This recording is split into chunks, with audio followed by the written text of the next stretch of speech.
स्थानिक स्वराज्य संस्थेच्या निवडणुकीपूर्वी नांदेडमध्ये राजकीय रणसंग्राम रंगतोय। महायुतीतील पक्षप्रवेश सोहळ्यामध्ये वातावरण चांगलेच तापले होते। राष्ट्रवादी अजित पवार गटाचे भाजपाच्या बालेकिल्ल्यातच आपला विस्तार सुरू केला आहे। पाहूया हा सविस्तर रिपोर्ट। स्थानिक स्वराज्य संस्थांच्या निवडणुकीपूर्वीच नांदेड जिल्ह्यात राजकीय हालचालींना वेग आला आहे। महायुतीतील नेते पक्षप्रवेश सोहळ्याद्वारे शक्ती प्रदर्शन करत असून भाजप विरुद्ध राष्ट्रवादी अजित पवार गटात चढाओढ दिसून येत आहे।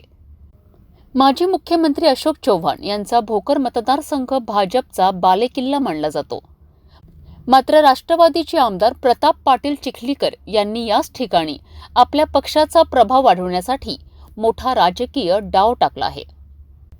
भोकर शहरात आमदार प्रताप पाटील चिखलीकर यांच्या प्रमुख उपस्थितीत राष्ट्रवादी अजित पवार गटाचा भव्य पक्षप्रवेश सोहळा पार पडला। या सोहळ्यात शेकडो कार्यकर्त्यांनी राष्ट्रवादीत प्रवेश केलाय। त्यामुळे स्थानिक स्वराज्य संस्था निवडणुकीत महायुतीतील समीकरणे बिघडण्याची शक्यता वर्तवली जात आहे। आज तुम्ही इथे घेतात म्हणजे दशाला तसं उत्तर मानव नाही, आता ज्याला जे समजायचं त्याच्यासाठी मला काही नाही, परंतु मी राष्ट्रवादी काँग्रेसमध्ये प्रवेश केला आणि राष्ट्रवादी काँग्रेस पक्ष वाढवण्याची जबाबदारी आदरणीय दादांनी माझ्यासारख्या कार्यकर्त्यावर सोपवली। त्यामुळं जिल्ह्यामध्ये कुठून सुरुवात करावी हा जेव्हा चर्चेचा विषय होता तेव्हा सगळ्यांना असं वाटलं की भोकर मतदारसंघापासून सुरू झालं पाहिजे। म्हणून भोकर मतदारसंघामध्ये आज आपल्या उपस्थितीत आपण बघितलंय की शेकडो कार्यकर्त्यांनी, शेकडो आमच्या भगिनींनी या ठिकाणी राष्ट्रवादी काँग्रेसमध्ये प्रवेश केला। मग भोकरच का निवडलं तोच प्रश्न आहे। भोकर नाही, असं काही नाही, कुठल्या मतदारसंघापासून सुरू करायचं आहे तर भोकरपासून सुरुवात करावी। कारण मी लोकसभेचा सदस्य म्हणून या भागामध्ये राहिलो। या भागातल्या लोकांनी माझ्यासारख्या कार्यकर्त्यावर खूप प्रेम केले आणि त्यांची भावना होती की तुम्ही सारखं कंधार लोह्यापासून सुरू करता, मग भोकरपासून सुरू करा। त्यामुळे त्याचा वेगळा अर्थ काढण्याची काय गरज नाही। भोकर मतदारसंघातले असंख्य पदाधिकाऱ्यांनी पक्षप्रवेश घेतला, दस्त्या संपल्या पण ते प्रवेश काही संपलं नाही। 100 गाड्यांचा ताफा, इतका मोठा मेळा, मगर हे अशोकरावांच्या बालेकिल्ल्यामध्ये तुमचं शक्ती प्रदर्शन नाही। आणि शक्ती प्रदर्शन नाहीये, अजितदादांचं नेतृत्व आणि शाहू फुले आंबेडकरांची विचारधारा घेऊन चालणारा पक्ष।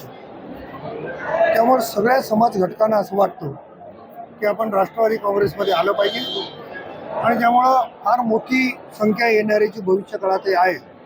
आणि तुम्हाला दिसेल की नांदेड जिल्ह्यामध्ये राष्ट्रवादी काँग्रेसमध्ये प्रवेश कोणाची होती आणि किती। साहेब, तुमच्या भाषणामध्ये तुम्ही असा उल्लेख केला की अनेकांना फोन गेले की या पक्षात जाऊ नका, दडपशाही आहे। कुणाची दडपशाही? तर मी सांगण्याची गरज नाही ना, परंतु अशा पद्धतीनं निरोप करणे, तुम्ही कामाच्या माध्यमातून माणसाची मनं जिंका।